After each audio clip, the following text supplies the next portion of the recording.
Happy Monday, everybody. Once again, welcome to your WWE Raw review for June 7th, 2021.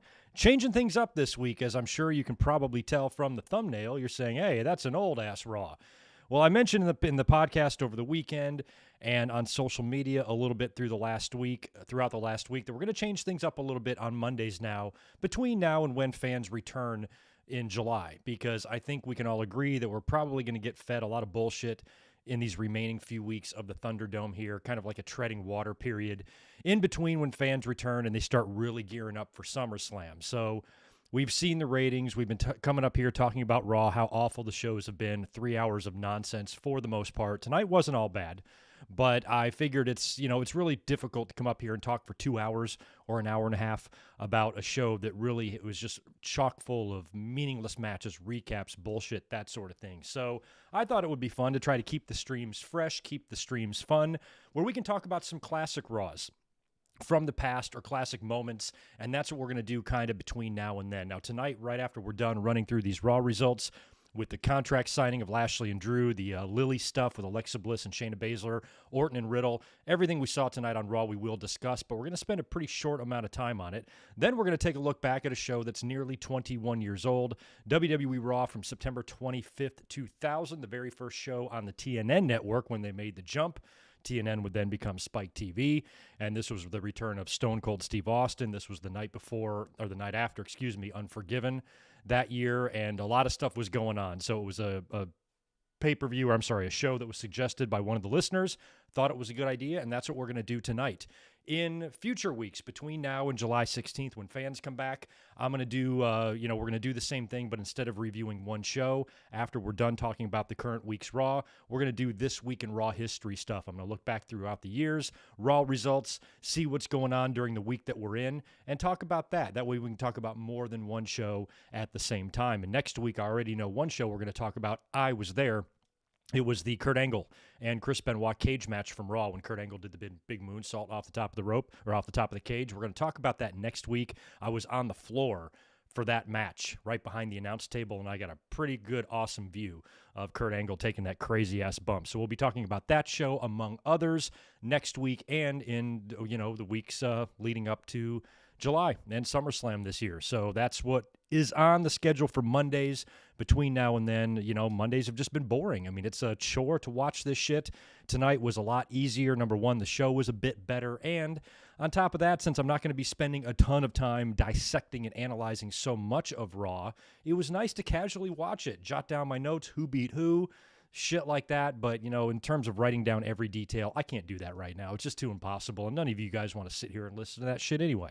So we'll come up here and talk about the good old days for a while. Last night was fun as well. I want to thank everybody that joined us in the live stream after Bret Hart's A&E biography last night.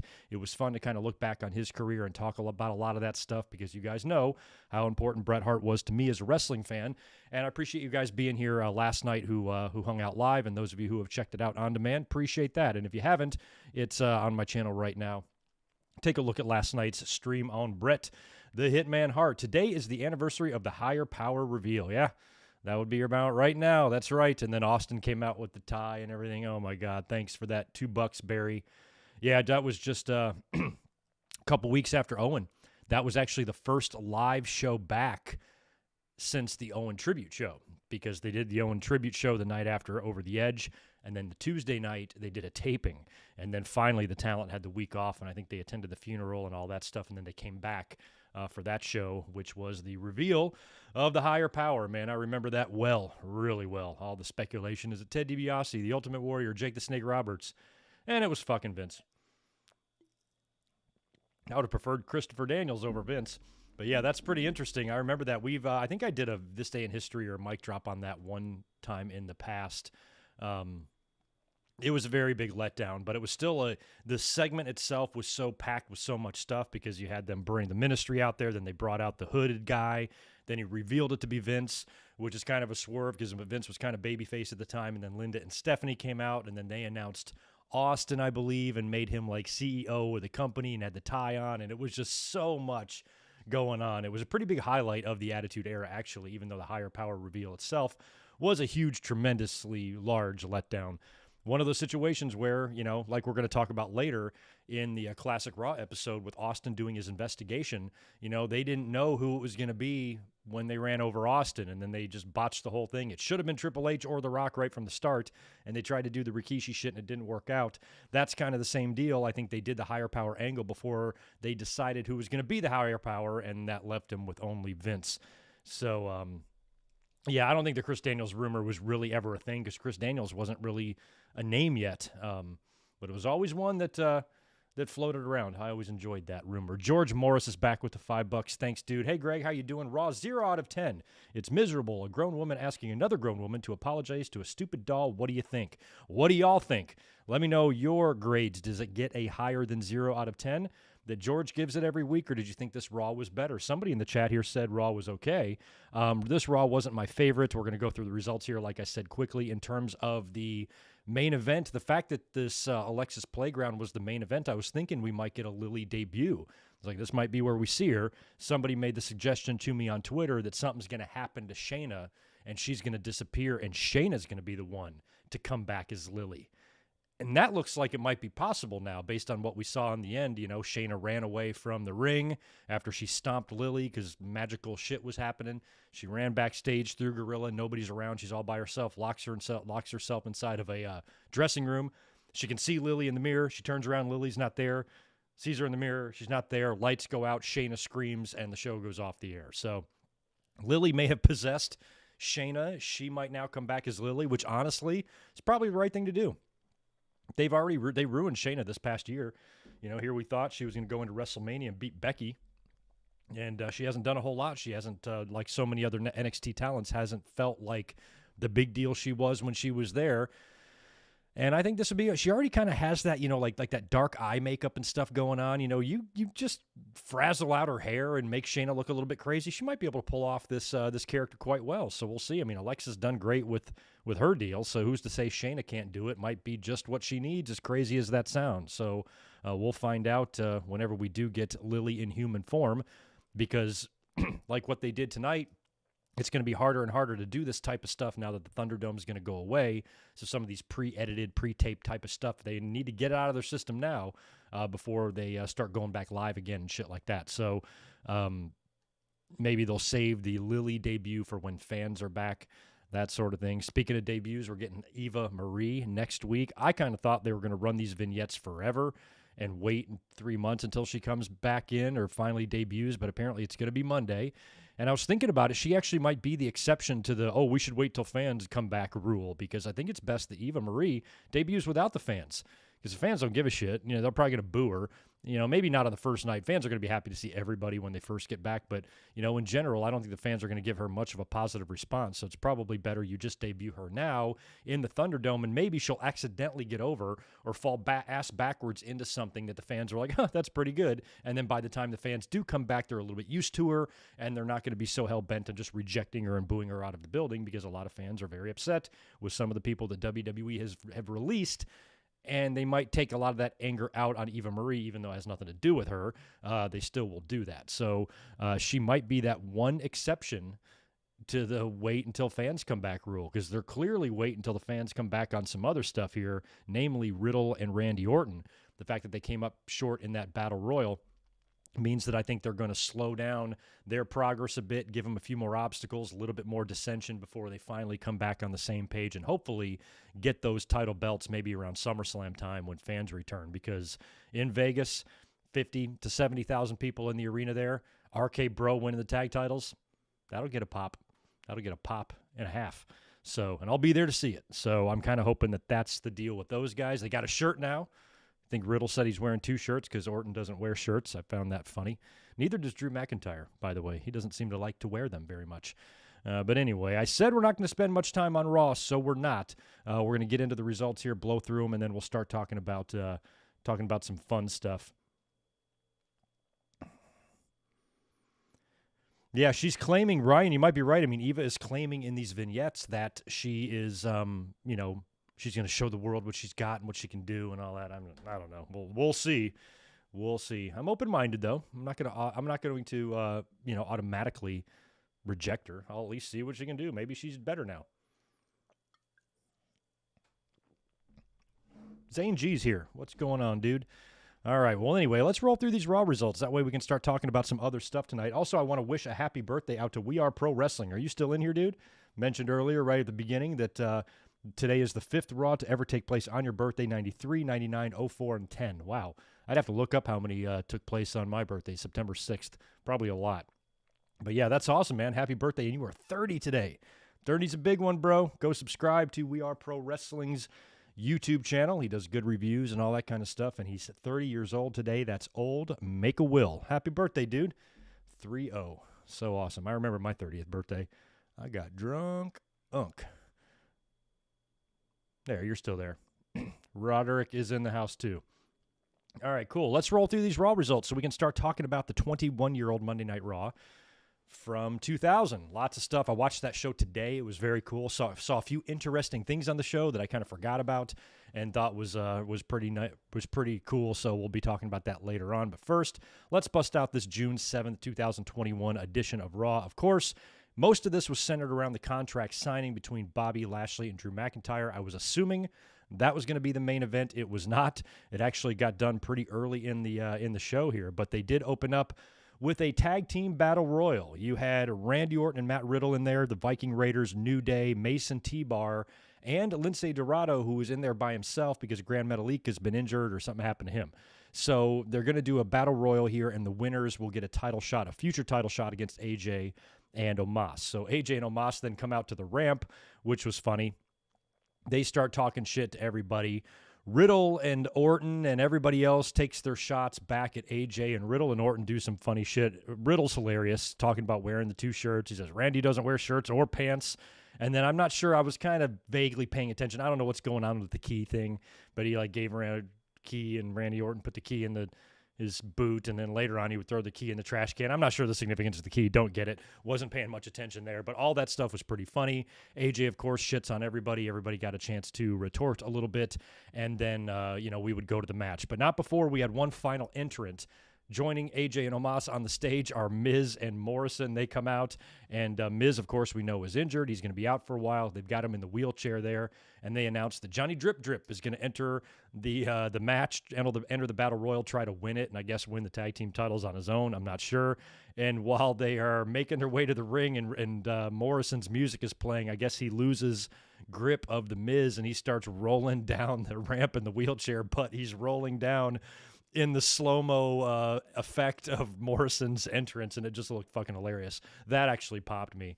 So anyway, we go to commercial. I think we come back. The Battle Royal kicks off, and the Viking Raiders win. Now, we were kind of thinking that it wouldn't. I think Riddle and Orton winning here would be a little bit too quick because they're probably going to give this title shot at the pay-per-view, I would assume.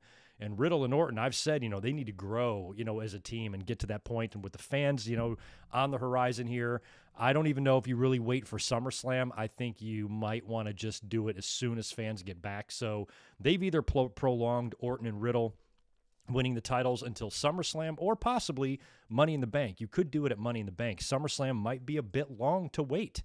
When you think about the pace and how fast TV moves now, a few, 20 years ago would have been nothing to wait 2 months. But with Riddle and Orton, SummerSlam is at the end of August. That's a long time for them just to be doing the same shit they're doing on Raw, where they're having singles matches against random teams. Sometimes they win, sometimes they lose. Sometimes Orton is happy to be with Riddle. Sometimes he's annoyed with Riddle. You can only do that for so many weeks. So I think SummerSlam is not maybe where they need to put the belts on Riddle and Orton. I think it might want to come at Money in the Bank, unless they have planned for both of these guys to be in Money in the Bank, which would be interesting if they won the tag team titles and then one of them had the briefcase too.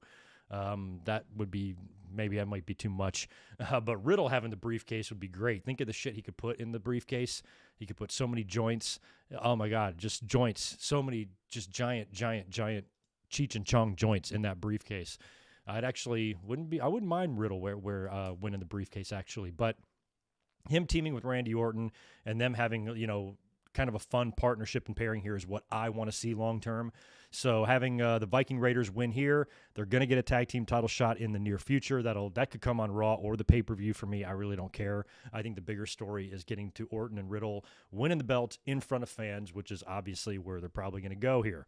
So Vikings won, good for them. They celebrated a little bit backstage after that. Then we go backstage to Sonya and Adam Pearce, who are confronted by Charlotte, but then right before this, they ran a recap of what happened last week with Charlotte and Nikki Cross, and then immediately cut backstage where Charlotte just happens to bump into Sonya and Adam. I hate that. It drives me so crazy. So Charlotte's mad about the bullshit from last week, and she is giving shit to Sonya or something. So Sonya's like, why don't we make a tag team match? You are going to have to team up with Rhea Ripley. Here we go again with this shit. Are they going to coexist? Like the same fucking shit every time. You have to have enemies coexist in a tag team every fucking time. So Sonya says they're going to team up to take on Nikki Cross and a partner of her choosing later on. That partner would turn out to be Asuka, who Nikki backstage said she found someone. It's going to be Asuka, and I'll talk about them later. They're a fun kind of team, and based on the fact that Asuka has already been women's champion for a long time this past year, she kind of seems out of the title hunt right now. They just destroyed and released a bunch of tag teams, by cutting Ruby Riott and the Iconics and fucking who else, and Lana. So the division already is bad enough. You need some more teams. Why not Nikki and Asuka? BSK, batshit crazy with a K. I mean, they're nuts. They both dance around. They're both spazzy as fuck. They both run around. You can't understand what they're saying. Like, they're both completely crazy. I'm completely open to a permanent pairing between Nikki Cross and Asuka. I think they can be fun. They can be like the crazy Kabuki Warriors. That would be awesome. Maybe Nikki can do the green face paint or something. I don't know. I like them together, the way they were dancing together on the announce desk tonight. Look for that. I'd put them together. I honestly would. I don't think it's that much of a step down for Asuka.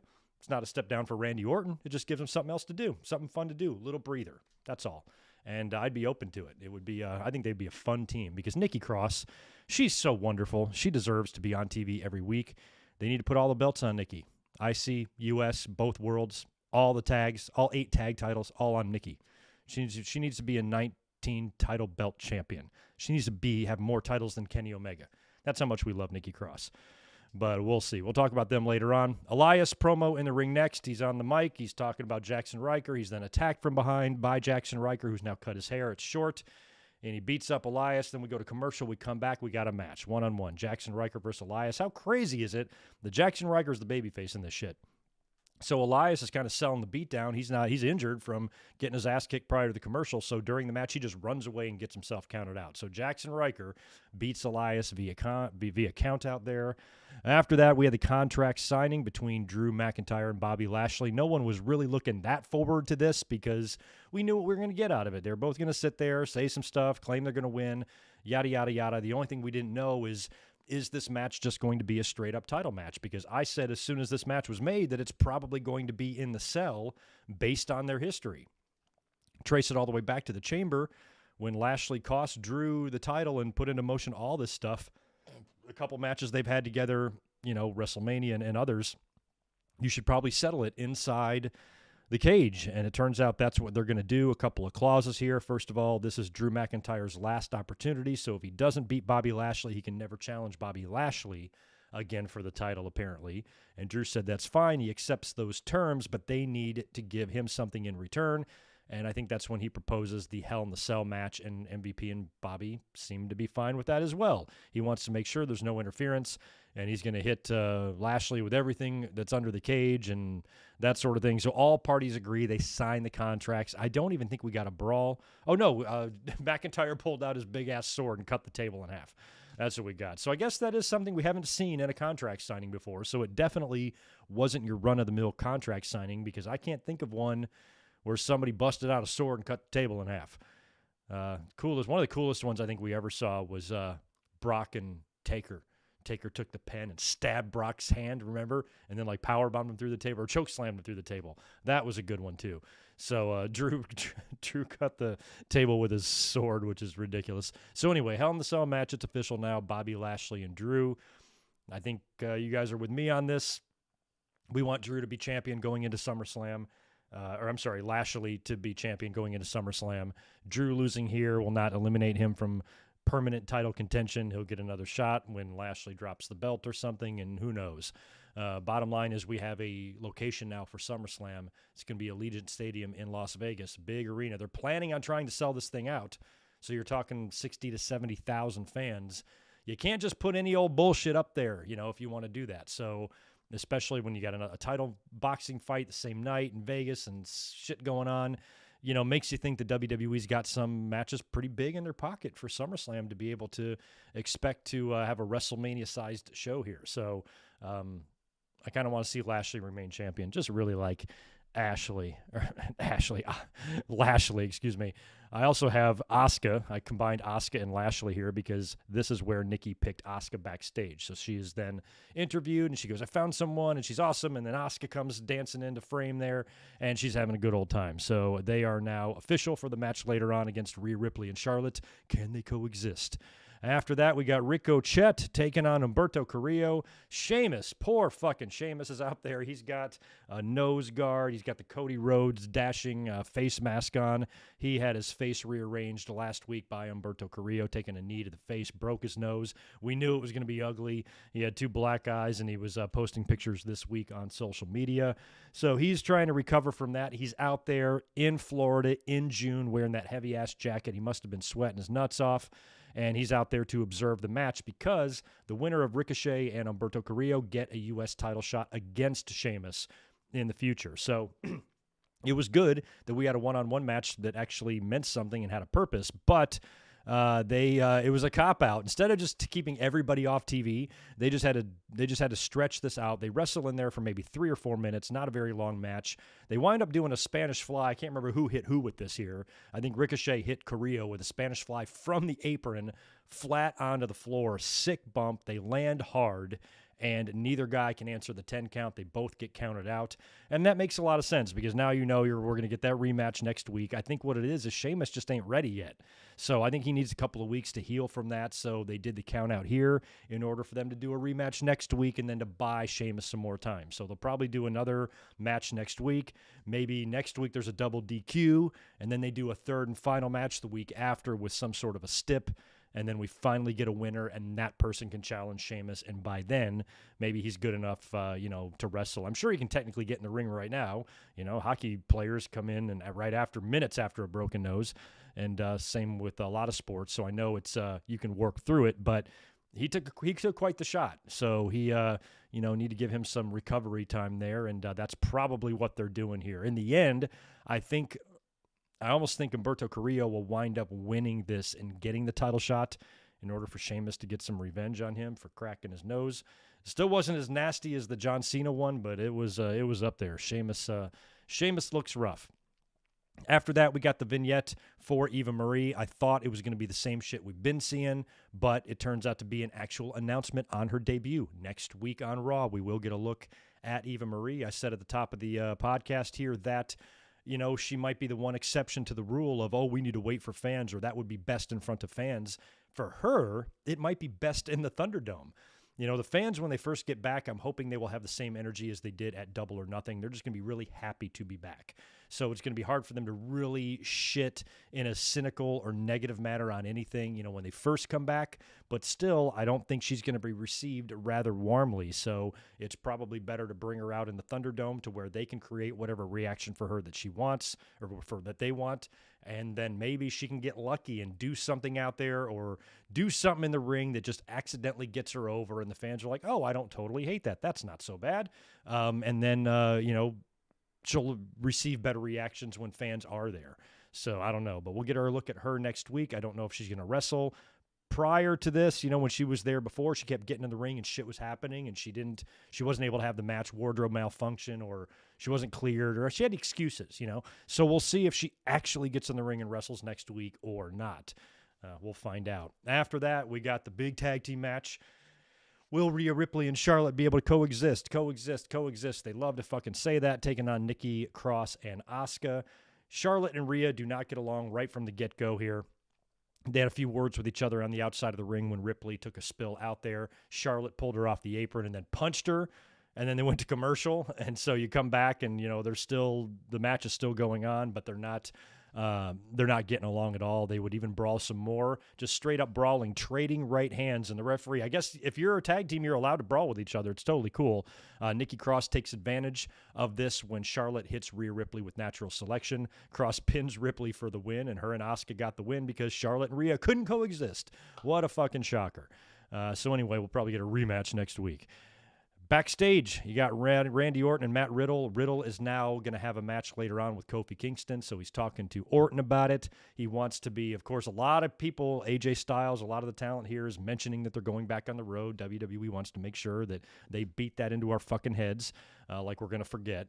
And Riddle says that when they go back on the road, he wants to be road buddies and they want to travel together and blah, blah, blah. And Orton's kind of like, he's more interested in them just staying focused right now, and he takes the little imaginary key and throws it in the trash, and Riddle gets, oh man, he gets in a scooter and he angrily scoots away. So I love the dynamic between these two because they're so fucking hot and cold, and you can have a lot of fun with this, and you can kill time until fans come back, like we talked about, to put the belts on these guys. Doing that at SummerSlam in front of that audience would be pretty fucking badass. But like I said, SummerSlam's a ways off.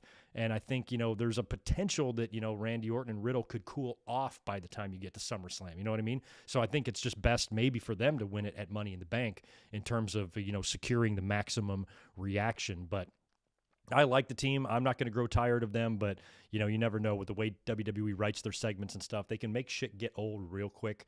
So these two guys just might fall victim to that. So that's why I'm thinking the minute fans come back, that's when you probably want to do that. And then maybe they can defend at SummerSlam or something. We'll see. Either way, them winning the titles in front of wrestling fans seems like an absolute certainty at this point. So then we go to commercial. We come back. We get Kofi versus Riddle. Good little match here between the two. Kofi winds up winning. I think he wins with Trouble in Paradise. I think Randy Orton seems a little bit upset about this, so a little bit more dissension. So these guys are going to be like on the same page, off the same page, on and off a little bit here, as they go through their, because they go through their journey together. And that leaves us with the main event of Alexa's Playground. She is inviting Shayna to be there because last week Shayna kicked the shit out of Reginald, and she got in Alexa's face and said she's not scared of her or Lily or anything like that. Backstage, Nia Jax tries to warn Shayna, look, girl, I've known Alexa a long time. Bitch is crazy, so you better watch your back out there because you don't know what she's capable of and blah, blah, blah. And Shayna's having none of it. I ain't scared of her. I ain't scared of a little doll, whatever. Fuck her. So we go to commercial. We come back. Alexa's in the ring. Shayna comes out there. Doesn't take any of Alexa's shit, grabs a hold of Lily, throws it on the ground, and just stomps Lily. And then as soon as she does that, I think Alexa's eyes change colors or something, and then lights start flickering. And you think we're going to get a Lily debut here, but instead, Shayna kind of is a little creeped out. She jumps out of the ring. She's looking around. Lights are out. She retreats up the ramp. Pyro goes off. She goes through Gorilla. Nobody's there. She goes backstage. Nobody's there. Shit's starting to fall over and trying to smash her, and she's moving out of the way. She runs down a hallway, locks herself into a dressing room, look into a mirror, and she sees Lily behind her. And when she turns around, Lily's not there, but she's visible in the mirror. So Shayna's starting to piss herself at this point. Lights go out. Shayna lets out this loud scream. You get the watermark. I would say fade to black, but it was already black, and the show is off the air. So it might turn out to be that Shayna is the one that's going to be possessed by Lily and debut as Lily. This could work. I feel like they've really dropped the ball with Shayna. It's weird. I'm not going to say it's not weird. The fact that we're talking about this and I'm on YouTube as a grown man talking about a doll possessing another woman and wrestling and having combat matches and shit. But I think that this is probably the best case scenario for Shayna at this point. They dropped the fuck out of the ball with her this past year. I didn't even care about her tag title run with Nia. They both were annoying to me. So this might be the better way to do it. I think you can make Shayna look crazy. Like I said, she's already got that dark eye makeup. They could do something like that. They could frazz out her hair or whatever, give her a little skeleton teeth. They could maybe make her pretty damn scary. And when you think about that, the fact that Lily could be, reincarnated into a legit shoot fighter, that's kind of scary. Holy crap. So there you go. So that's your Raw in a nutshell for June 7th. Like I said, we weren't going to spend a ton of time on this because I want to talk about this classic Raw tonight. But before we do, I'll go over here and answer a couple of super chats, and then we'll get into some of the fun stuff. Chris Cray, appreciate the $2. How often did you order WCW pay-per-views? I'd say 3 to 4 a year is what I did out of the 10 or 11 that they had, or 12. And I think 98, I maybe did 4, I think, and 99, or no, 97, 98. It was probably about 4, but not all of them like I did WWE. What's up, Michael Kumo? Good to see you. Zane G with $5 more. Do you think Money in the Bank would be watered down if there would be multiple briefcases for more than one belt? Yeah, I do. I think that would be a little bit too much.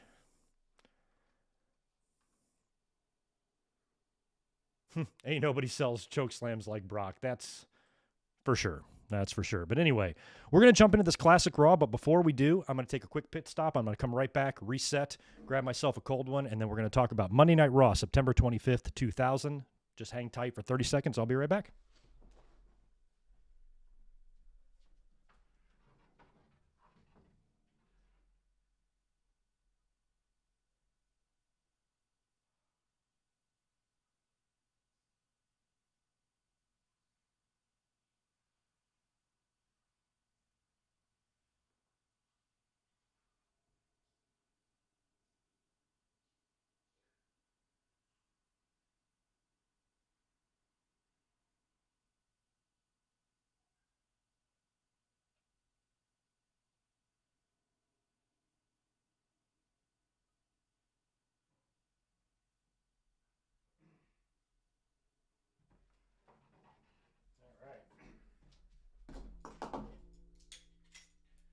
All right, thank you for that, guys. Sorry about that.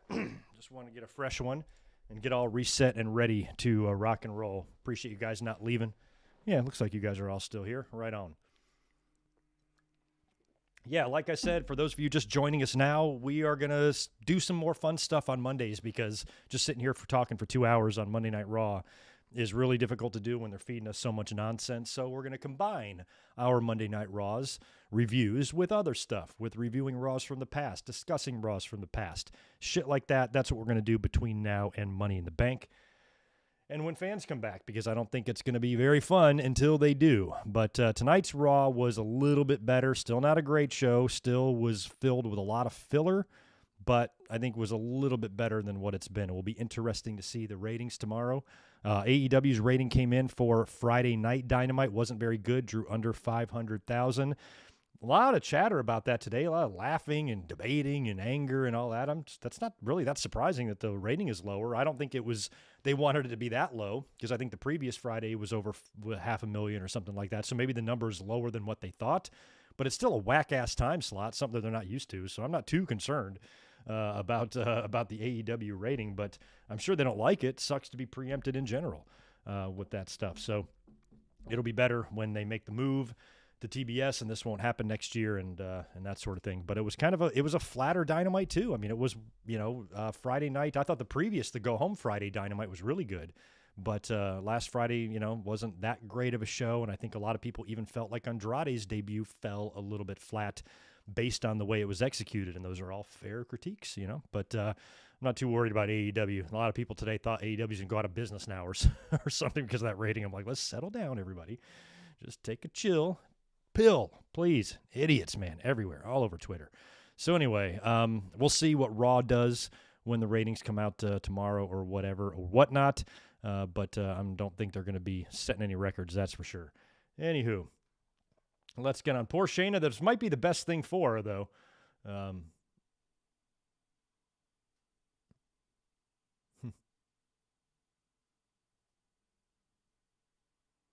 Do you think these releases were made for a big return? If not, why do you think? Well, we talked all about all that in my release video. No, I don't think.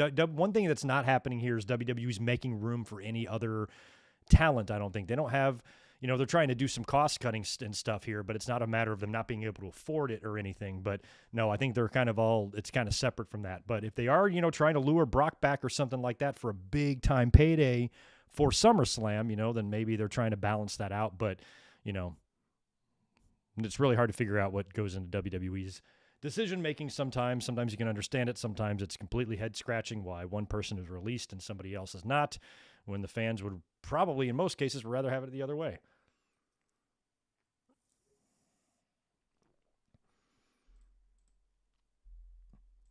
I'm just gonna time you out for a few minutes because it feels like you're spamming, so we're not going to do that. Yeah, I mean, they're probably going to have to, and that's so weird that it's a Saturday show instead of a Sunday show because they're doing it on the same night as the fight. And help me out, it's Pacquiao, right? It's Pacquiao that's fighting. To me, that's not even that big of a deal. I mean, is the whole world going to fucking care? I would not give I mean, I appreciate Manny Pacquiao's legacy and stuff, but I don't really give a fuck about his fights. I don't care. So that wouldn't even stop me anyway. But still, I'm surprised they didn't have SummerSlam on Sunday where it was the next night or whatever. They're trying to do both. And those fights generally are pretty late, so they're going to try to have SummerSlam finished prior to that. Maybe they even kick it off a little bit earlier or whatever. But stay tuned. Follow me on social media and all that good stuff because I will be in Vegas for SummerSlam. Probably going to be there the Friday before, spend Friday night there, and then Saturday night of the pay-per-view, and then come home Sunday. So we will try to work out a meetup or something like that for whatever or whoever is going to be there. But we'll be talking about that in upcoming weeks here up on the channel. But let's get into this classic Raw now because, like I said, I want to have some fun on Monday nights and talk about some fun shows from the past. I had a really good time last night reminiscing about Bret Hart's career, so I was looking forward to the stream tonight because this particular Raw that we're going to talk about, let me change my graphic. There we go. This particular Raw that we talk about is a pretty significant one, and it's a pretty big one in Raw's history. Went down on September 25th, 2000 from State College, Pennsylvania. That was always a really fun building for WWE. They had a lot of big Raws there. I think another one, no, that was Michigan State. Now I can't think of specifics off the top of my head, but they've ran Raw regularly in that arena and had some pretty big shows there. So this was the first show on TNN when WWE left the USA Network after years and years of partnership, and they left and went to TNN, which prior to that was the Nashville Network. And then they kind of changed up their logo and changed up their direction. So basically before they were kind of like a country type of station. They played, I think, the Country Music Awards maybe, and a lot of country music videos, Dukes of Hazzard reruns, like all sorts of like country shit is basically what the Nashville Network was. But then they changed it up and tried to become more of like a USA Network. They changed up their programming a little bit, changed up their logo, their branding. They were running all of the commercials. Who remembers the We Got Pop little spots or promo spots they would run in between Raw? I remember the one that always cracked me up the most. It's like this dude, this douchey guy, like in a t-shirt. He's got like long hair and glasses. He's like leaning up against his car. What is pop? Well, here's what my definition of pop is. Blah blah blah. So they're trying to create their own little buzzword here and say, what do you think pop is? And then everybody would tell them what they thought pop was. It was so stupid, but I never forget that. We Got Pop so bad it did not catch on. It was dead in the water. It was the dumbest sounding catchphrase I've ever heard, and it didn't work at all. But I remember the little spots they were doing for it were really, really funny. But Unforgiven, the Unforgiven pay-per-view, Unforgiven 2000, took place the night before, and another reason this show was significant because this marked the return of Stone Cold Steve Austin after he had gotten run over at Survivor Series the year before, had the neck surgery. He was out, 9 months, whatever it was, getting that fixed. We did see him at Backlash earlier on in the year when he came out and helped The Rock, but he was not ready to return. He didn't even look very good physically, nowhere near ready to get back in the ring, but now he was. And I remember when he came back, when he showed up at Unforgiven, they did the spot with Shane McMahon in the ring where he stunned him a bunch of times and kicked his ass. I remember how good Austin looked. He slimmed down. And even when he would actually get in the ring a couple weeks after this and start wrestling, he reminded me of the Austin of old. When he got back after that surgery, he was able to do a little bit more in the ring. He even seemed a little slimmer than he was maybe in 98, and he resembled more of 1997 Steve Austin right around this time here when he first got back in the ring, when he came back. That's what he resembled to me. That's what he reminded me of. I'm like, wow, he looks like his old self. He can bump a little bit better. He's moving around a little bit quicker. Those were the things I noticed of him. Then I remember they put him in a match with Chris Benoit on Raw just shortly after his return. That wasn't on this show. It was either on the week after or the week after that. And I remember just watching them work together in the ring. I'm like, wow, look at Austin go. He looks really, really good. So it was good to see him kind of return on the pay-per-view. He would open the show here on Raw. This was also the debut of that Disturbed theme that he had, which I actually really liked. I liked the Disturbed theme. I thought it was good. It was a little tough to get used to at first because you were so used to the other theme, but it grew on most of us pretty quickly. I thought a lot of fans liked the Disturbed theme. I know I did. I was a fan of it. So he then hits the ring. I can't remember if he did much talking at Unforgiven. I think he did a little bit.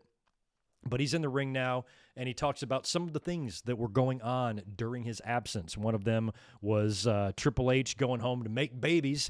So this must have been right after that genetic jackhammer promo that Vince did, whenever that was, sometime in the summer. and he said that Linda wants another kid or something like that, so he's going to go and be her genetic jackhammer. He also talks about Triple H and Stephanie's marriage, because that kind of also happened while he was gone. They're now they were the authority, or whatever the fuck they were called back then, and the McMahon-Helmsley era, so he talked about that. And then he also talked about Naked Midian, and I kind of forgot about Naked Midian. This is also around the time that they had Midian run around there buck naked, and Austin said, another thing that struck me kind of odd, that struck him odd, a dude run around naked in front of an arena of 20,000 people, that struck you as odd? Well, a little more than odd. I just found that line hilarious. And then he goes on to say that he's going to launch his own investigation into the entire WWF locker room. He's going to go to each and every person, and he wants to hear their alibi. He's going to find out the son of a bitch that ran him over, and when he does, there's going to be hell to pay for that son of a bitch. So that was kind of the theme here tonight. Austin is about to leave. I think they even start playing his music, and that's when Chris Benoit, or no, who came out first? It was Mick Foley. That's right. It was Mick Foley came out first, not Benoit. So Foley comes out when Austin is talking. Now he's commissioner. That's another thing that has changed since Austin left. Foley, retired at WrestleMania, but then came back and became the commissioner. So he's in the ring now with Steve, and he says, look, as much as I appreciate you wanting to find out, I can't just let you go around violating all of the WWF superstars' assholes, because that's what Stone Cold said he was going to do, was take it out of everybody's ass. And Foley said that nobody's ass needs to be violated. And Foley's right. Nobody's ass does need to be violated. I've never agreed with Mick Foley more than I did here. So he basically is saying, I'm not going to allow you just to go back there and do whatever you want to anybody. So Austin takes exception to this, and he goes, how do I know it wasn't you that ran me over? Which is absurd. Even Austin, even DTA Austin knows that Foley does not kill people. Foley's the best. So he asked how he doesn't know it wasn't him. Before Foley even really gets a chance to respond, that's when Chris Benoit comes out. It's another thing that changed, because while Austin was gone, the Radicals came in. So Austin and Benoit had not had any interactions with each other prior to this on TV because of Austin not being around. So that was kind of cool. Chris Benoit comes down, says, we haven't met, and he introduces himself, and then he gets in the ring basically to confront Mick Foley about the injustice that happened to him the night before. Now, the night before he was in, I think, a fatal four-way was the match. It was Kane, Undertaker, and Benoit and The Rock. Rock is champ. He defended the title. I think they did a deal where, because I know it Fully Loaded, Benoit was announced as the champion. He won the title, and then Foley came and restarted the match, and then he lost the title. They kind of did the same thing here at Unforgiven, where I think he pinned somebody. I think he pinned Taker, and his foot was on the ropes. This is all by memory. I could be wrong. And then Foley came out and restarted the match again, but it was basically Benoit's point here. It was the second time that he's been announced as the new WWF champion, and both times he had the title taken away from him. So he's demanding a match tonight against The Rock for the title. Foley agrees with him. He goes, hey, I'm a fair commissioner. It might have been my fault what happened to you last night. Fair enough. I will grant you the match against The Rock. That will be the main event. And Benoit gets his match. So right after he agrees, Kurt Angle then comes out. Now, Kurt Angle had a match the night before against Triple H. This was when they were doing the whole Stephanie love triangle. I was at SummerSlam 2000 with the triple threat with Angle, Benoit, or Angle, Rock, and Triple H, and Stephanie and the whole deal. And leading up to that, Kurt had kissed her on TV, so now it was one-on-one Triple H versus Angle, and Triple H was very aggressive in that match. And Angle says here, he goes, he only lost because Stephanie kicked him in the genitals. And I remember that match. It was Triple H really trying to stake his territory with Stephanie, and instructing her to kick Kurt Angle because he knew of the sexual tension between them, and he wanted to make it known that she's with me. And he basically forces her to kick Kurt Angle in the genitals. And then I remember after Triple H beat him, he gave Stephanie a really forceful, aggressive kiss on the face. And Angle makes mention of that here, that after he got kicked in the genitals, that he forced himself on Triple H. So he complains about that, turns his attention to Steve Austin, and says, look, you can do all your investigating that you want, but last night you attacked me. They had a little confrontation at Unforgiven the night before. I believe it was in the locker room, and Kurt Angle tried to give Austin his gold medals, and Austin just kicked the shit out of him. So he goes, you attacked me last night when I tried to give you the gold medals. Benoit, he wasn't even here when you got ran over last year, and I'm a man of integrity. I wouldn't even do that. And I'm pretty sure that year, that was the night that Angle debuted, right? Or maybe that was his pay-per-view debut. He might have debuted on TV. I'm trying to remember. I remember seeing him in dark matches all the time when I would go to Raws. Can't remember if but he might have actually debuted at Survivor Series the night that Austin got ran over. I can't remember. He didn't mention it here, though. And he said that, him and Benoit are not guilty of this. And Austin, and he wants an apology for Austin attacking him last night. And Austin says, fuck you, stuns Kurt Angle, and then stuns Chris Benoit as well. Music plays, and he leaves the ring. So Austin is now going to continue his investigation. This would, span on for weeks and weeks, and we would know, we know who would turn out to be, the culprit here. It was the person in the very first match. Rikishi taking on Kane. And I guess this was at the time, was Kane a heel or babyface? I forgot, but it was the opening match here, went about 2 minutes, double disqualification. I think chairs are involved right away. Teddy Long is the referee for this thing. He cannot get control of it. The base match is basically never under control, and eventually he has no choice about 2 minutes in to call for the bell. DQ both guys. They continue to fight. Officials swarm the ring and basically pull them apart. So Kane and Rikishi must have had a little issue here with each other around this point, but things would get much more interesting for Rikishi here very shortly. We then go backstage. This is kind of interesting too, because we go backstage to see Undertaker sitting in a chair, and he's approached by Stone Cold. Now, this is another thing that's changed since Austin left. Last time Austin was there, together with The Undertaker, he was still dead man. He was still just a couple of months off the ministry stuff. Him and Austin had a pretty crazy feud that I think culminated at Fully Loaded just a year before and stuff. So Austin is back now, and he hasn't seen this biker Undertaker. He's never really had any face-to-face confrontations with him. So he approaches him, and Taker looks at him. He's like, man, I didn't run you over. It's not me. I wasn't even there because Taker was out with an injury at that Survivor Series. That's why they plugged in Big Show to win that match. And he said, look, I'm a stand-up guy. If I knew who it was, I'd tell you, because if somebody ran over you, they'll damn sure run over me. So Taker was in full redneck mode, got his chaw in his cheek there, and being very dramatic as he's talking to Austin, but assures him it was not him. And Austin basically accepted that, and Taker was spared an ass whooping. We then go back to the bathroom. We then go backstage to the bathroom where the commissioner has set up shop. And I think this was my favorite part of Mick Foley's run during the years of being commissioner, was when he would set up his little office in random parts of the arena. And the one in the bathroom was the best, because he was basically like the bathroom attendant here. He was sitting there. He's got the mints in a tip jar, and he's got his cactus, and he's got all this shit. He's approached by Edge and Christian. Now, Edge and Christian had dropped the tag titles the night before at Unforgiven in a cage match against the Hardy Boys. So he's a little bit, they're pissed about that, but I guess Foley had booked a rematch.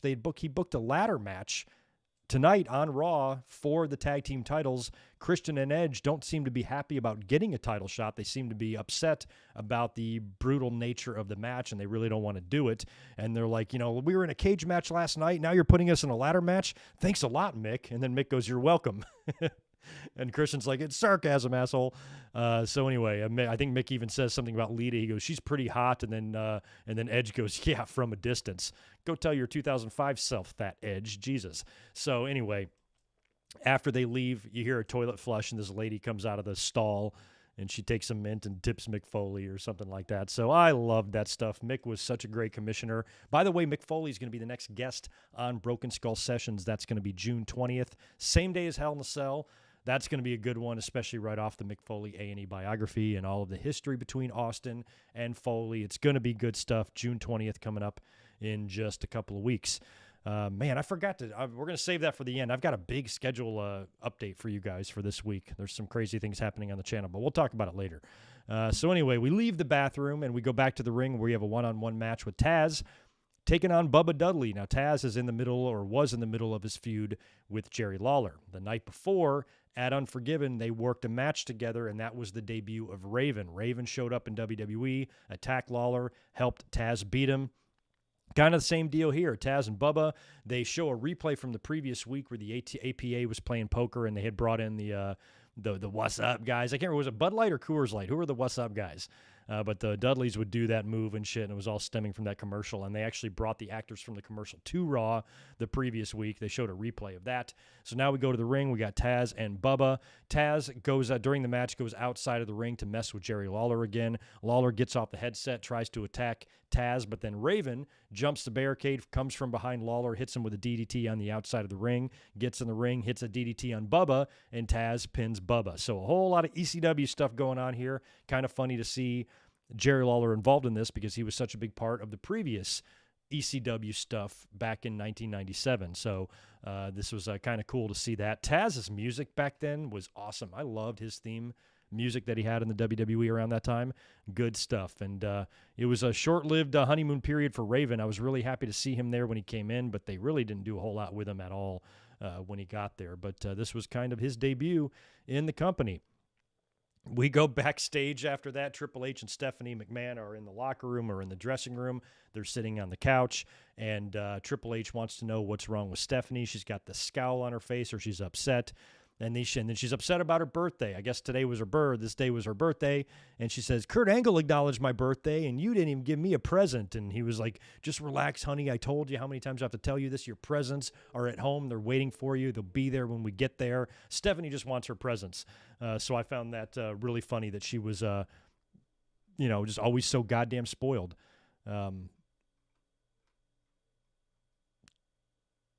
JJ Lego. I missed a couple super chats. I want to knock that out. And Chris Cray, thank you very much for that $10.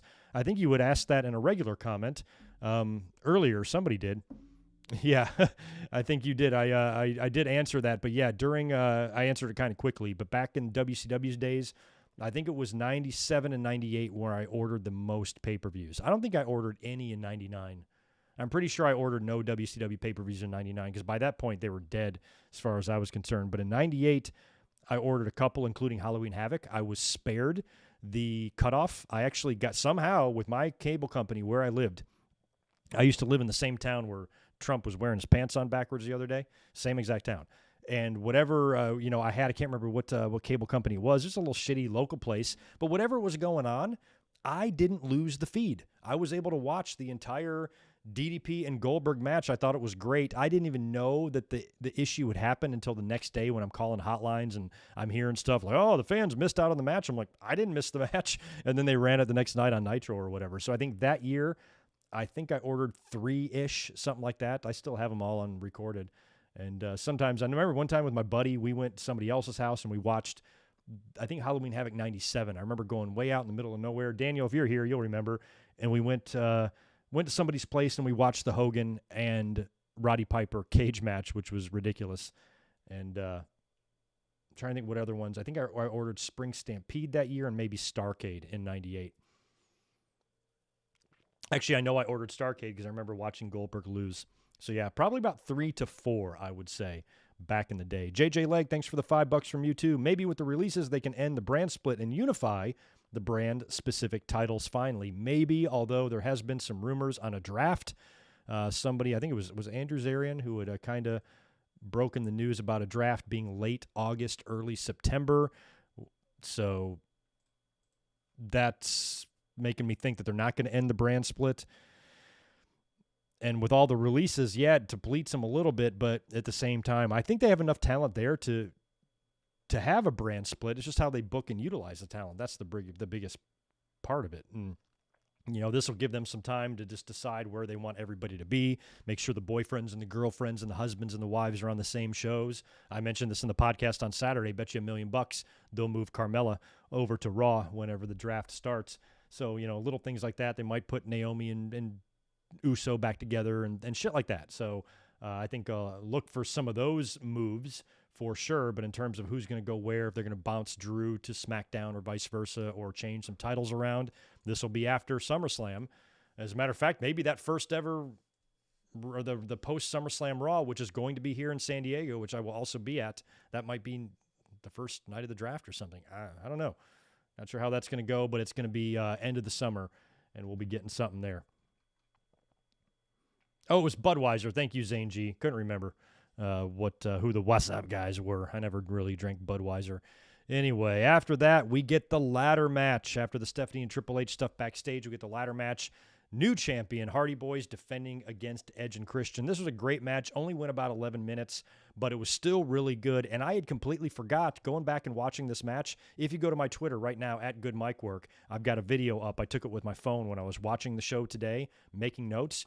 They practiced the WrestleMania 17 spot in this match, the big spear with Edge diving off the ladder, with Jeff hanging onto the belt thing and crashing to the mat. They tried it here, and it looked really good. The fans popped hard for it. Very cool spot. The whole match was really fun. The whole match was good, especially the fact that these guys worked in a cage the night before. They were out there beating the shit out of each other with chairs. Lita got roughed up in this as well. She took a couple of shots from Edge and Christian. She was always right in the thick of it here. And they get to the finish here. You got a bunch of ladders in the ring, of course. You got a couple of small ones and a big one. And Edge and Christian are each on a ladder with, I think it's Jeff in the middle, and they're going to go to do like a standing concerto on him. But Lita tips over both of the ladders, and Edge and Christian go flying into the ropes. I think they crotch themselves and fly out of the or no, it was Matt up on the ladder. E and C go flying out of the ring, and that leaves Matt on that middle ladder that's kind of wobbling all by himself, and he pulls down both belts to retain the tag titles for Matt and Jeff Hardy. Pretty cool match there as well to see, a tag team title ladder match on Raw. This show had 3 championship matches on it: tag team match, intercontinental match, and heavyweight title match in the main event. So pretty cool stuff there. And if you go back and watch that match, you'll see Edge do the spear spot to Jeff Hardy. And I had completely forgotten that they had tried it before. I thought WrestleMania was the first time we'd ever seen it because that's the one we remember. But this was months before. This is 7 months before WrestleMania, and they're already trying this shit out. And like I said, I was at SummerSlam 2000. I had great seats for that, and I had such a great view of that 3-way ladder match with the Dudleys, Hardys, and Edge and Christian. It was fucking awesome. So these guys are right in the middle of their feud and everything here. All these ladder matches, all these just crazy, brutal matches these guys were in. This is a pretty good one. Raw had some sleeper matches like this the following year when Benoit and Jericho won the titles, and they had that short run. They had a phenomenal, it was either a ladder match or I think it was a TLC match on SmackDown. Pretty sure it was SmackDown. They retained the titles, and it was just a really, really good match. I'm trying to think who was in that. Might have been Edge and Christian. Might have been all those teams, but it was Jericho and Benoit defending the titles, and it was really good. So this was a fun time. Tag team wrestling was hotter than ever in WWE, and that was good to see, because just a couple of years before this, you rewind to 96 and 97, even 98, tag team division sucked in the WWE. Once you got the Outlaws on the map and Edge and Christian started bubbling and Too Cool and all those teams, then it was awesome. But a few years prior, it was pretty bad. After that, we got some China Playboy promotion. By the way, China is going to have a documentary released, Rise and Fall of China, on the Vice Network. It's in a couple of Thursdays from now. Don't have the date. I think it's the 17th. It's the Thursday before Hell in the Cell. That's all I know. So probably a week from, I guess, tomorrow? Or no, a week from this Thursday? Shit, I forget. Anyway, check your local listings. It's up there. That's going to be an interesting one to watch. I can't wait to see that. Here she is in the ring. She must have just done this Playboy spread, and she comes out to the ring to cut a promo. They've got the big cardboard cutouts of the Playboy cover in the ring. Jim Ross was the funniest during this because he's making it must have been Vince in his ear, because Jim Ross was making it extremely clear that this pictorial is very classy and it's very tasteful. He probably said the word classy or tasteful 26 times in this promo. It's very classy, very, very, very tasteful, very classy, yeah, very sassafras. So he just kept saying that over and over. She's cutting a promo. It was kind of odd because, I know it's a big deal for her. It's a big deal to be on the cover of Playboy. It just is. But, she's almost acting like she won the championship at WrestleMania and thanking everybody, and she believe in your dreams and all that stuff. So she's very emotional about this. This brings out the right to censor. Obviously, you knew we were going to see those guys. They come out and they give her shit. And the funniest when Val Venus is complaining about it's glorified pornography. I'm like, motherfucker, look in the mirror, your white pant ass. And Val Venus, and they say, and when Richard or Stevie Richards passes the mic to him, he goes, here you go, Mr. Venus, or whatever he said was absolutely ridiculous. The Good Father is out there, so is Bull Buchanan. They're all out there. Eddie Guerrero appears. Out comes Latino Heat. He's Intercontinental Champion, of course. And he's got roses. He comes out to the ring. He gives China the roses, gets on the mic. He goes, hey, you guys mess with her, you mess with me. And I'm going to challenge any one of you stupid homies to an Intercontinental title match. I'll put my title on the line, and any of you can have a shot. It turns out to be Val Venus, and that would be the match we got later. So a little impromptu IC title match now. So a 3-title match show. They really stacked this Raw big. Backstage, this was hilarious. Kurt Angle's back there. He's reading the sports page, and it's got like all this Olympic news on it. And he's looking at it and he goes, I beat him, I beat him, I beat him. And then Trish shows up and she goes, hi, Kurt. And he goes, oh, hey, Trish. And he goes, I beat him. And he continues to read the paper, and she's asking him about, what took place with Austin. I can't believe, he did what he did to you when you tried to give him the medals. And he's like, yeah, tell me about it. And she goes, do you still have the medal? And he goes, yeah, I still think I have it around here somewhere. And he gets the medal out and he gives it to her. And she puts it on, and the medal goes right in between, her cleavage there. And she kind of leans over, and Kurt is just oblivious to this, which is just so funny. That's why I said, it'd be cool if like Matt Riddle could incorporate a little bit of that Kurt Angle-ness too, because some people think Matt Riddle's a little too goofy. Kurt Angle was a perfect balance. He was so goddamn stupid, but when he got in the ring, he was so good and so tough and so believable, and he was feared despite the fact that he's a complete goofball. And he's completely oblivious to what Trish is doing. Finally, she leans over, and she goes, does the medal look good? And then he looks over and he sees, her chesticles right in his face, and he goes, oh, it's true, it's true. So that was pretty good. I enjoyed that segment. Then we get a first blood match. The feud continues between X-Pac and Chris Jericho. They had also worked the night before at Unforgiven, and ironically enough, they worked the previous year's Unforgiven. I was there at that show in Charlotte to watch Jericho and X-Pac work a pretty kind of quiet match. Like, I remember being annoyed that the fans weren't appreciating it because I like Jericho and Benoit, or Jericho and X-Pac, and Jericho had just come in the previous month. I thought this was going to be an awesome match, and the fans in Charlotte that night didn't seem to give a shit. Now there's a little bit more of an issue a year later, and Jericho had tapped him out, I think, with the Walls of Jericho the night before. Now it's going to be a first blood match. Again, another 2-minute match. A lot of these matches, didn't last very long on Raw back in the day. We get about 2 minutes into it. They're both on the outside of the ring. X-Pac picks up what I'm assuming is a sugar glass bottle prop of some kind and smashes it right in the face of Jericho. He starts bleeding. He brings him into the ring, and then he takes pieces of the broken glass and just starts raking it across Jericho's face, and he looks legit lacerated bad on his forehead. It didn't look like this was a blade job at all. I mean, it looked like X-Pac did it. And, of course, the referee calls for the bell because it's a first blood match, and X-Pac wins. They continue the fight. X-Pac, after the match, gets out the brass, or the nunchucks, excuse me. He starts waving the nunchucks everywhere, and the referee, I think, who does he hit? I'm trying to think if he hits somebody or he tries to hit somebody.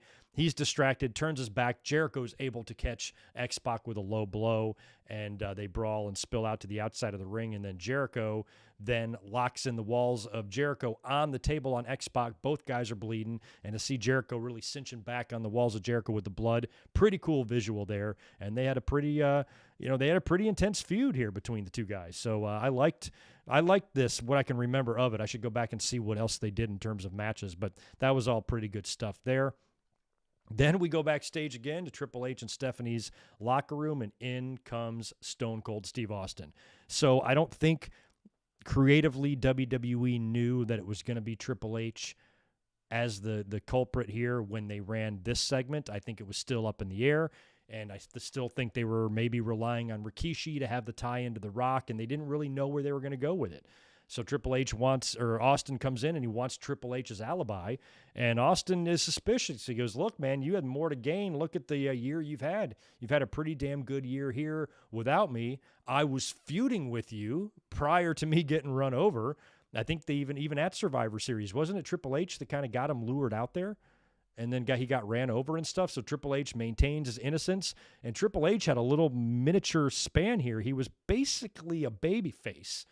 Kind of, it would be so short-lived by the time, he would be revealed as the one who did it. But Austin is right with his suspicions because he's like, man, look at all you had to gain. And Triple H insisted that he didn't do it, and Austin winds up leaving. So that was kind of interesting because I think this is another situation in WWE's past and history where they dropped the ball big time. This could have been a monumental storyline, And I just think they didn't know what to do with it. And when a few weeks after this, when Mick Foley would reveal that it was Rikishi and then he would admit it and they would set up, I guess, the No Mercy street fight with him in Austin, this would happen in a couple of weeks. And I think at that time they were thinking, oh, Rikishi, he's cousins with The Rock, and they were teasing a lot of that. There was even a promo where Rikishi threatened The Rock. He goes, do you want me to tell him something? Do you want me to tell him something? Basically trying to insinuate that it was The Rock that did it. So I think even at that time, they were still thinking that they might have it be The Rock. That's my understanding anyway, based on, how some of these segments play out. But, as we would see weeks later, it would, in fact, prior to the Survivor Series, it would turn out to be Triple H, who I think on Raw revealed himself to be the one that orchestrated the whole thing, and they changed it from, Rikishi is the one that ran him over, but it was Triple H that paid him or orchestrated it or whatever the deal was. So a little interesting, early tease of what would be to come between Austin and Triple H here backstage. But Triple H would have some babyface shit to do first, before, he was dropped from the big crane at Survivor Series, and they would do their 3 stages of hell match at In Your House, and then they would become the 2-man power trip. The guy that tried to run him over and murder him, he's now tag team partners with about 7 or 8 months after this. What a weird time, man. What a weird time. Torrie Wilson had the best Playboy. Torrie Wilson had the best everything. So, yeah, I agree. I agree there. Before we get into the main event, we got a couple things to talk about first. I thought that was it. We got to go to the Rock's promo. That's right. Rock's backstage cutting a promo on Chris Benoit, basically calls him a punk son of a bitch and, says some of his classic Rock lines. That was fun. Then we get the Playboy tease of China after that. So Lawler's losing his mind. She's already in the ring, but they didn't really reveal any photos during the segment with Eddie and Right to Censor. So now we're going to get a little kind of video package of China with censored strips all over her parts. Lawler's losing his mind, and it's set to some sexy music, and it's ridiculous. Then after that, we get the Intercontinental title match. Eddie Guerrero versus Val Venus. All the Right to Censor members are out there trying to get involved. During the match, Stevie Richards jumps up on the apron, and China comes up behind him and just yanks his pants down, his bare ass, right there on TV. And that's enough to get Val Venus distracted. Eddie Guerrero rolls him up, pins him for the win. And Richards is flopping around there with no pants on. And his white socks, Jim Ross used to always give him shit for wearing white socks with those black pants. Old white socks, he used to call them. I loved that shit. Steven Richards was a funny character. I hated the Right to Censor. I went to a ton of shows during the Right to Censor's run, and I had to hear that fucking song in my eardrums, making them bleed so many times. I can never say anything good about Right to Censor, but I did like Steven Richards. He was the best. Wasn't a fan of the Good Val Venus or the Good Father. And did anybody really care about Bull Buchanan? Not really. But Richards did a good job in that role. Then we go back to the ring to get William Regal in the ring. Now, Regal had just kind of recently come back in, I think. I'm trying to think when he came back. He came in 99 as the man's man, but then had some personal trouble. I think he had to go to rehab and get himself cleaned up, and WWE brought him back. And around this time, he was showing up in the suits, and he was in the ring. I think he had tried to have a tea party one time. And then here he's trying to read. He wants to read and recite Hamlet to all of us. He goes, "I'm going to recite Hamlet," and he starts just reading the book.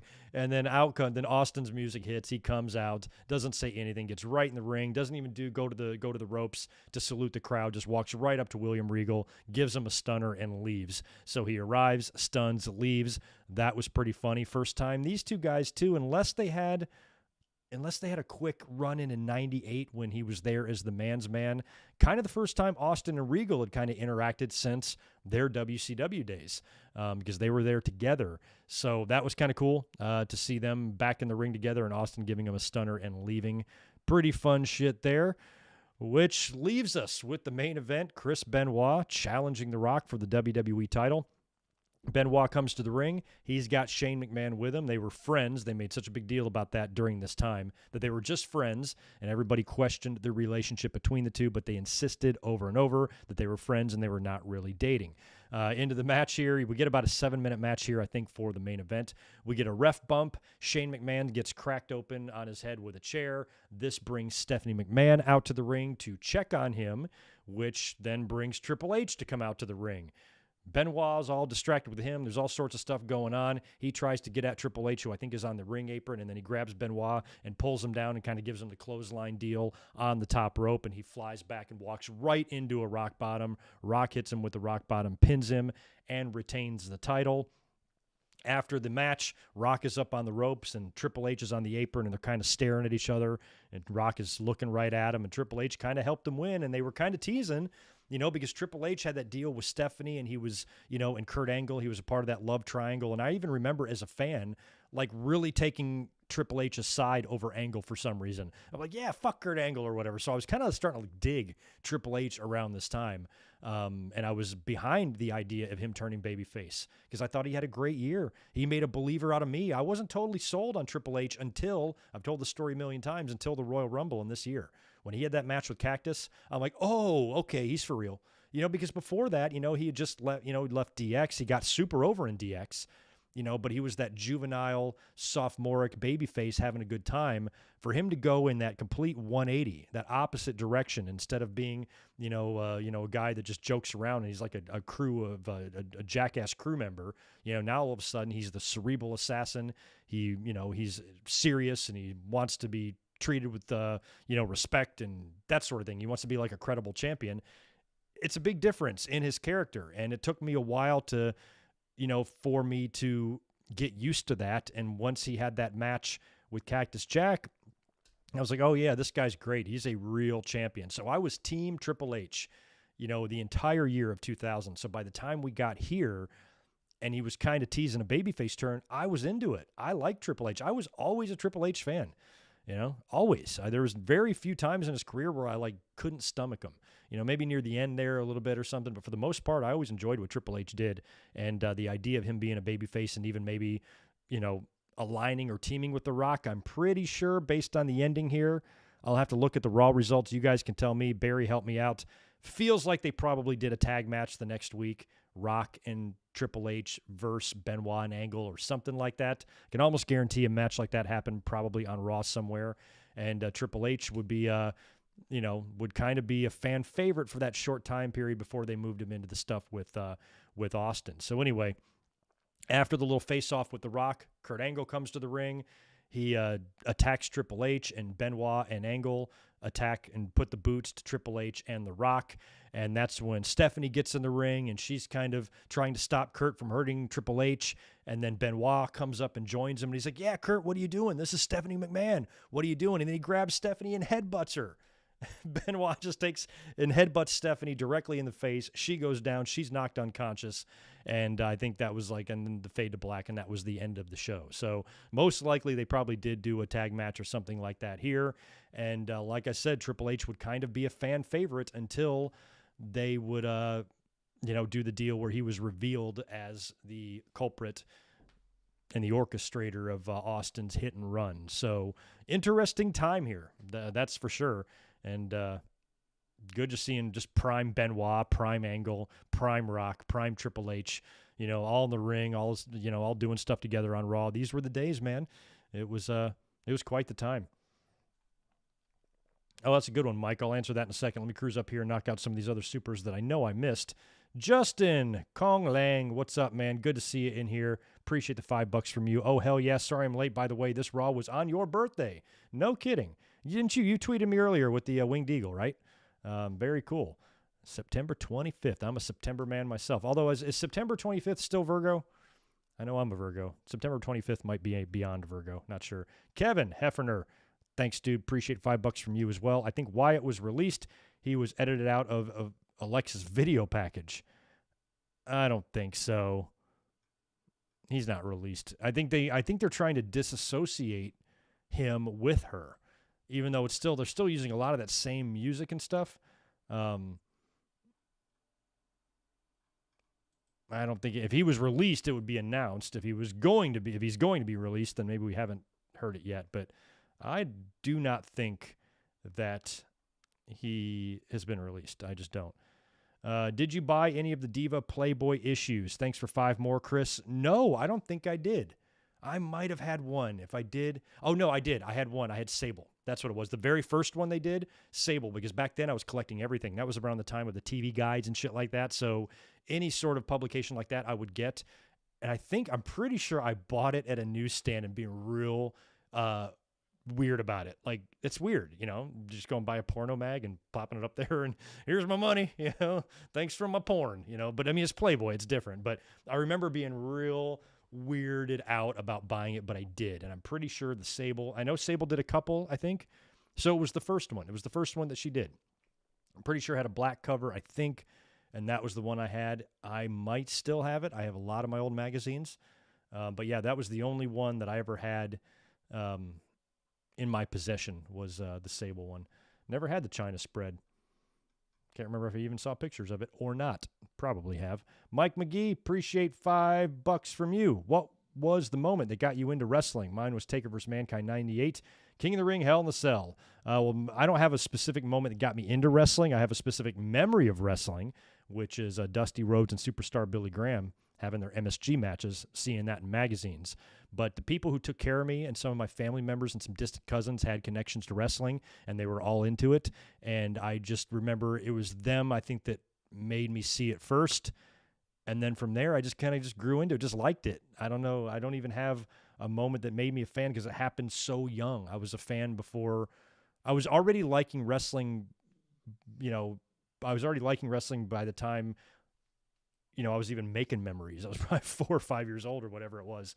So it was pretty early for me. But if I would have discovered wrestling a little older, like around 10 or 11 or 12, then I probably would have had an exact example for you of, that made me a fan. But that's a match that I can see probably made a lot of people fans. I've told the story before. Back in 98, I was living in an apartment, and I had an okay job, so I decided I wanted to spend a little money. So I, for years, I just had a little 19-inch Magnavox TV, with a VCR that I would order the pay-per-views on and stuff. And I went down to my local electronics and furniture store and bought one of those big 50-inch big screen TVs that used to weigh 10 million pounds. They would be on wheels, and you have to roll that shit around.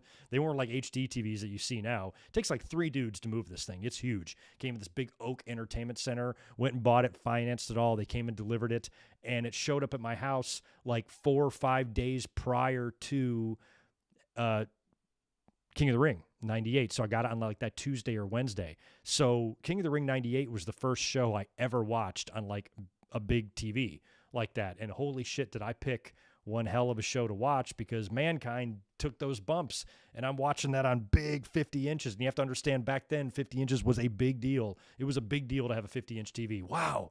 Nothing I've ever seen. Nowadays, you can pick up 50-inch TVs for $250 at fucking Target if you find the right one. So, back in those days, that was an $1,800 TV that I bought, and I was able to watch that match on it. It was pretty awesome. It really enhanced your viewing experience watching Mankind take that bump. My God, I missed that old TV. What's up, Zane? Thanks for 5 more from you, as always. Hey, Greg, you have a computer, so go right to censor.com. You won't be disappointed. I don't know if I want to. Do I really want to do that?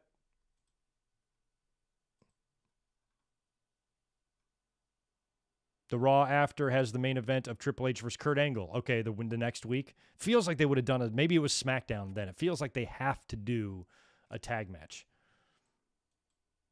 I'm not going to that website, dude. I don't trust it.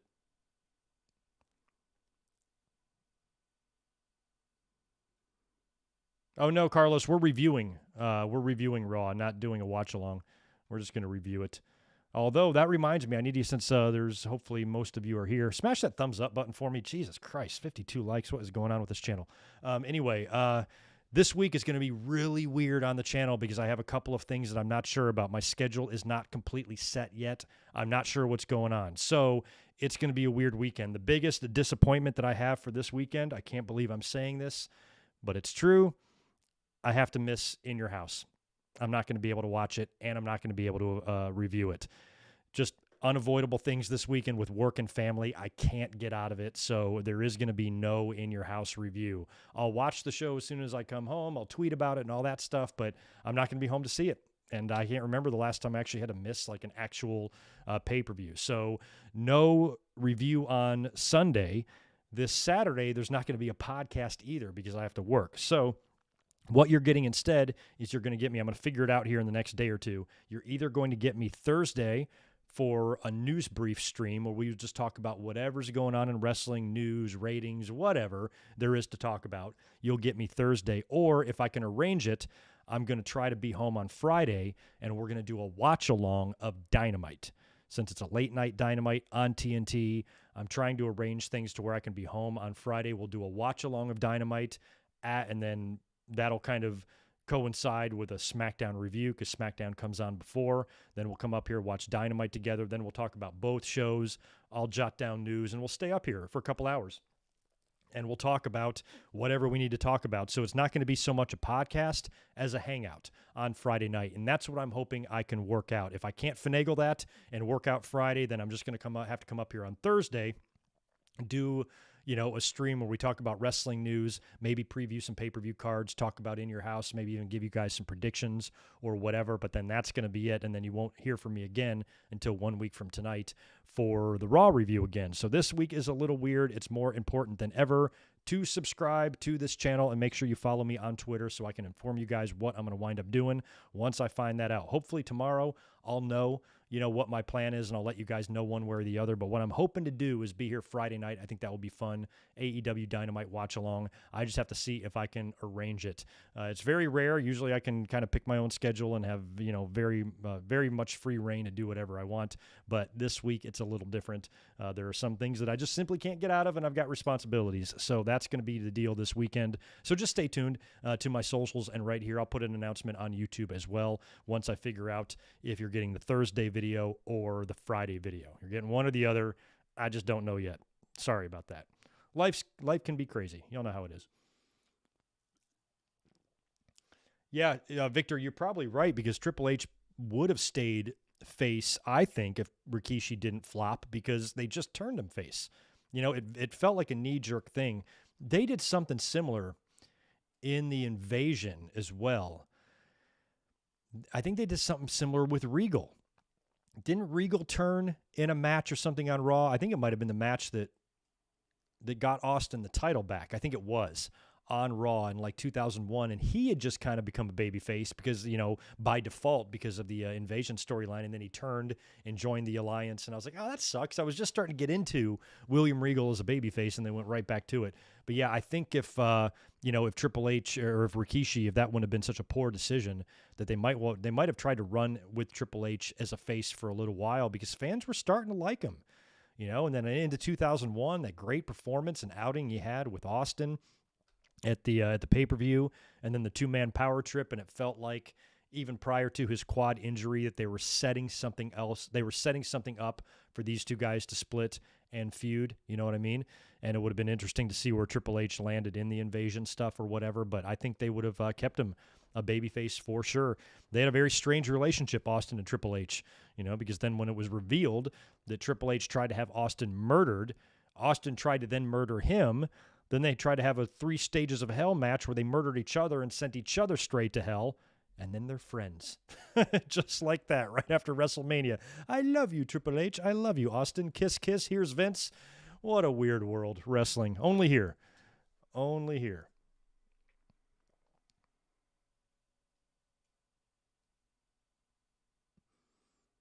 Yeah, I saw The Godfather. Actually, if you guys have not seen Godfather, Charles Wright on Broken Skull Sessions, check it out. It's a really good watch. He is awesome. And he did talk about how he really didn't like being in the Right to Censor. I didn't like him being in the Right to Censor, but they didn't have much of a choice because of the pushback they were getting from all the stuff he was doing. So they kind of went in that direction. But yeah, it wasn't a good look for him. I would have rather they tried to do the Papa Shango thing again. Even in 2000, I think the Papa Shango shit could have worked out. He could have feuded with Raven or something. It would have been awesome. Why not? Mike McGee, $5 more from you. Thank you so much, dude. Miss the old days of Monday Night Raw. Do you think Raw should go back to 2 hours? Yes, but they won't. Also kind of nice having a SummerSlam on a Saturday. I know. It's going to be interesting. It's going to be really interesting. Yeah, I'm glad that we're talking about this. I miss the old days too. Another thing I've decided for the channel, too, is I'm going to try to incorporate a few more watch-alongs, not old-school watch-alongs, but current watch-alongs. Like I said, I'm going to try, if I can, to be here Friday night to watch Dynamite, and maybe we're going to try to do a couple of more watch-alongs for pay-per-views and things like that. Just try to increase some viewership, subs, that sort of thing. Watch-alongs did wonders for my channel when I was up here watching Raw every week, every Monday for like couple of years. We were pulling in over 100 subs a night in most cases. So I think we might try to pick some of that up here this summer and do a few more watch-alongs. If I'm ever home on a Friday night, I'll come up here and watch SmackDown. Maybe on Wednesdays we can start doing some Dynamite watch-alongs, shit like that. Stay tuned. Stuff like this is going to be incorporated into the channel this summer. I'm working on it right now. So we're going to try to do some more of that to try to just keep it fresh, keep it spiced up. That sort of thing. Thanks for $5 more from you too, Michael Kumo. Always good to see you. Even though I always had cable, I didn't have it for my room until August of 2000. I finally did, so I was able to watch these Raws in peace. I can relate. I remember the first time I finally got, my own television in my room. Even my first roommate, my first apartment, I was living in early 9, moved in like late 95, early 96, and we only had one TV, and it was my TV. And we put it in the living room, and I wasn't able, so I always had to go out there if I wanted to watch Raw or whatever, and it was so annoying. And, now it's like everybody's got a TV in there. People have TVs in their kitchens now. But, yeah, back then it was a whole different game being played. So to be able to finally have cable in your room and actually be able to hook it up and like, oh, so nice. I can certainly relate to that. Yeah, Triple H's involvement in the invasion angle, it would have been interesting because you would think, oh, obviously he's going to be behind WWE, but what about Stephanie? She bought, or they gave her ECW. So I think if Triple H hadn't gotten hurt, they might not have put Stephanie in charge of ECW the way they did. I remember a lot of people complaining about that too at the time. And I was like, look, I understand, but I'd rather have, it's better than not having ECW back at all. And to see, all of them back in there was pretty awesome, even if they had to make Stephanie the owner of it. So stupid. Oh, man, you want to review that Raw? I remember it well. I didn't even really like that Raw very much, Mike. But Mike Witt suggesting the Pillman-Austin Gunn episode. That one was interesting. Late 96 there. Things were different. It's only a 1-hour show. I could definitely review it. Wouldn't take me very long, but that was interesting. Yeah, we'll do stuff like that. Maybe in August or maybe in October when it gets closer to that. That was an interesting time period as well.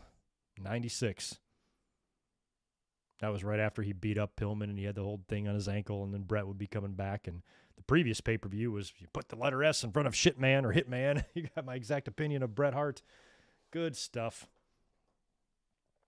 Oh, what's up, Ram Vinro? You missed the entire stream? Well, I'm still here. We're still kind of here. I'm not going to hang out for too much longer, but you'll be able to scroll back, rewind a bit, and listen. Oh, Barry's got the Christy Hemme Playboy. I forgot Christy Hemme did it. Who've done it? Christy Hemme, Chyna, Sable, Tori. Why do I feel like there's another one? Did Candice Michelle do it? Why do I feel like she did it? Anybody else do Playboy? What about Midian? Did Midian do Playboy? Please tell me he did. If anybody has any Playboy Midian pictures, please DM me on Twitter. I would really like to see those. Zane, you got a $5 super chat up there that was retracted, unless I answered that earlier, but thank you for that very much. Oh, yeah, when Austin threw Rock's belt off the bridge, I was at that show. That was well, did they do it a couple times? No, I think Rock threw Austin off the bridge. The episode where he threw the title off the bridge, I'm pretty sure was the one I was at in Fayetteville. No, maybe not. Oh, no, that was December. No, the one I was at in Fayetteville was November when Rock got beeped, when he got 316 on his beeper, and then he got hit with a stunner. That's right. I think this one, where he threw it off the bridge was after the D-Generation X pay-per-view, when Austin beat The Rock for the title and then basically gave the belt up and didn't even want it anymore because he wanted to go after the WWE title, and he chucked it off the bridge. Funny stuff. Oh, Maria Kanellis and Ashley. Okay, so Ashley Mazzaro, Maria Kanellis. Yeah, I had forgot about Ashley and Maria. Huh. Yeah, so they did that shit right up until the end of the lingerie pillow fight era. You know what I mean?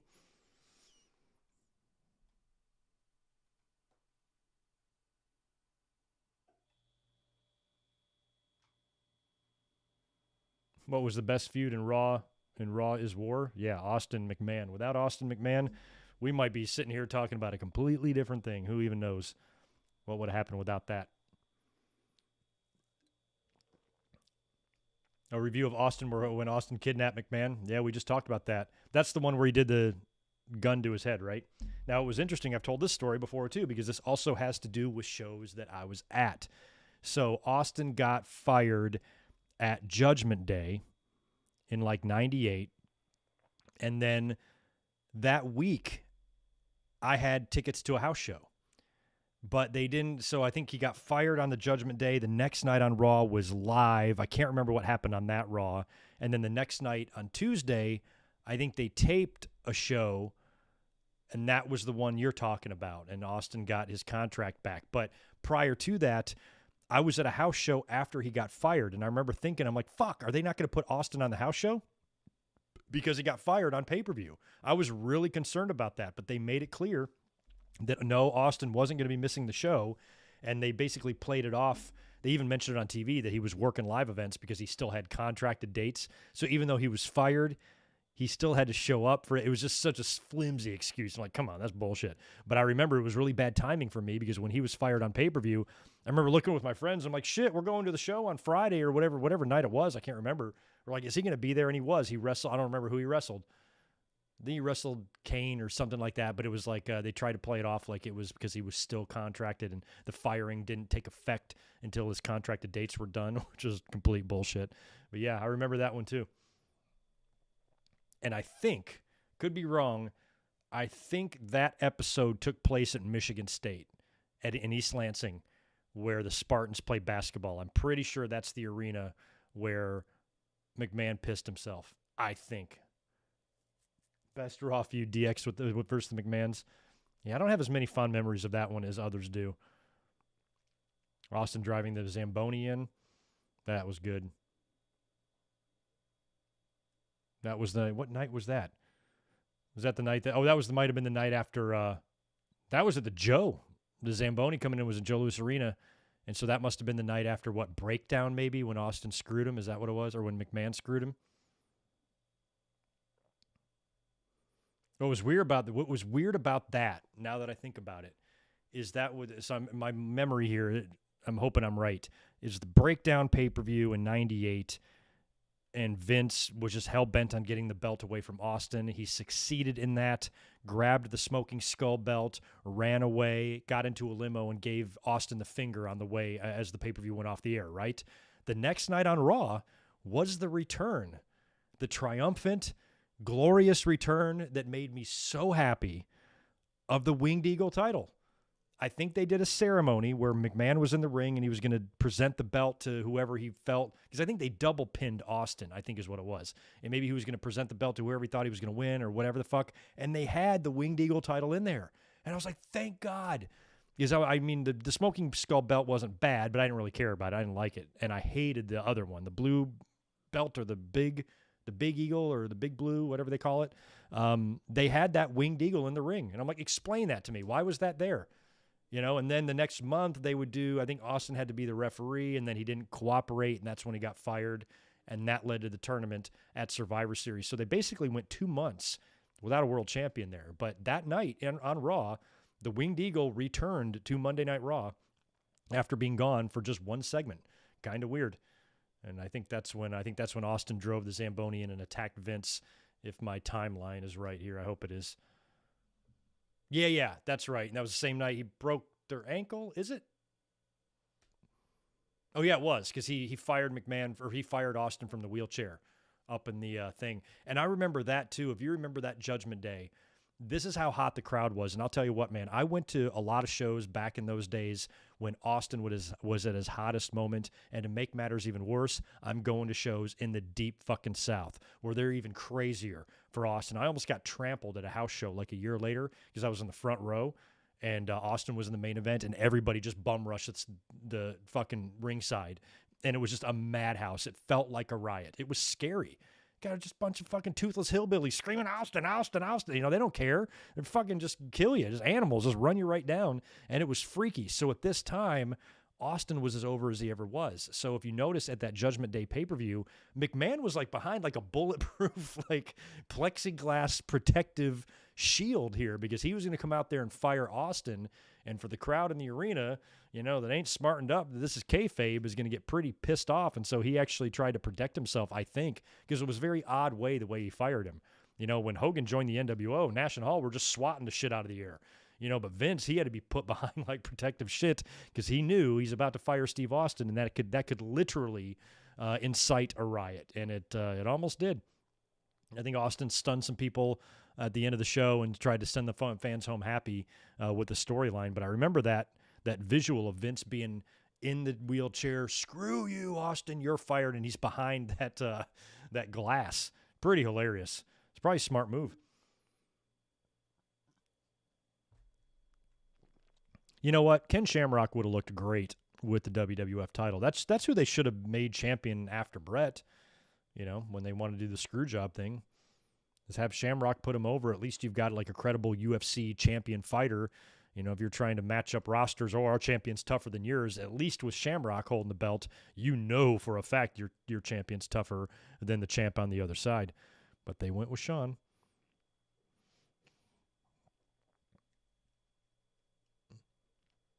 Yeah, Rock was champ here. He had won it. What did he win it? Maybe King of the Ring? No, he won it Backlash.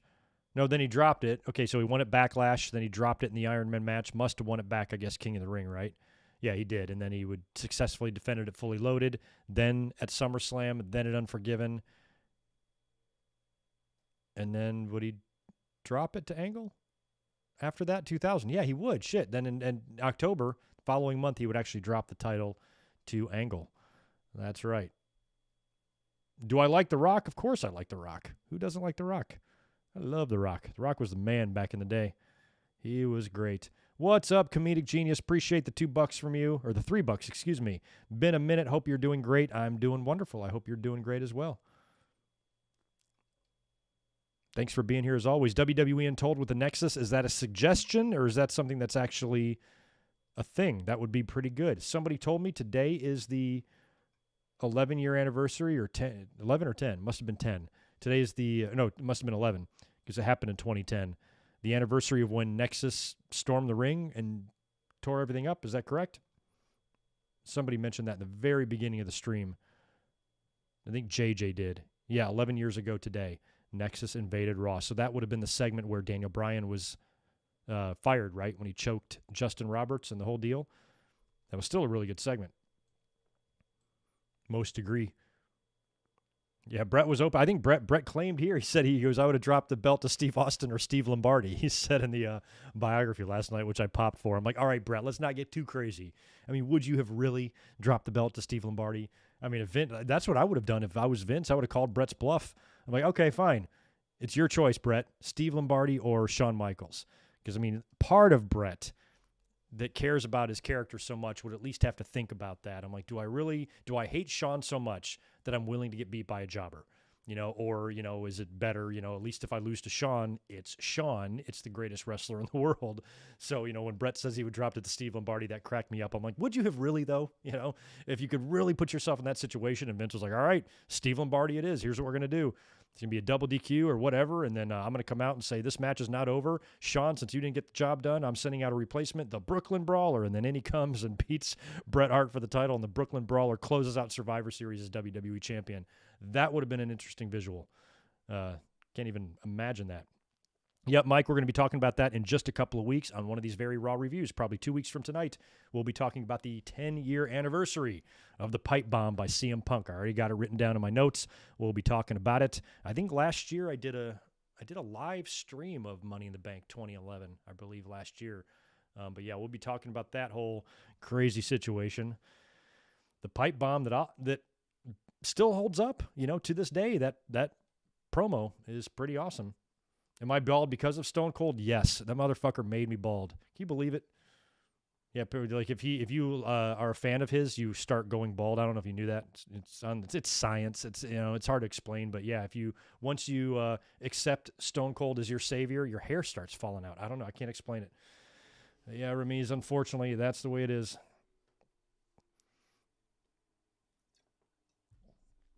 Oh, nice. You were at WrestleMania in 2000, right up here in Anaheim. That's not far from me.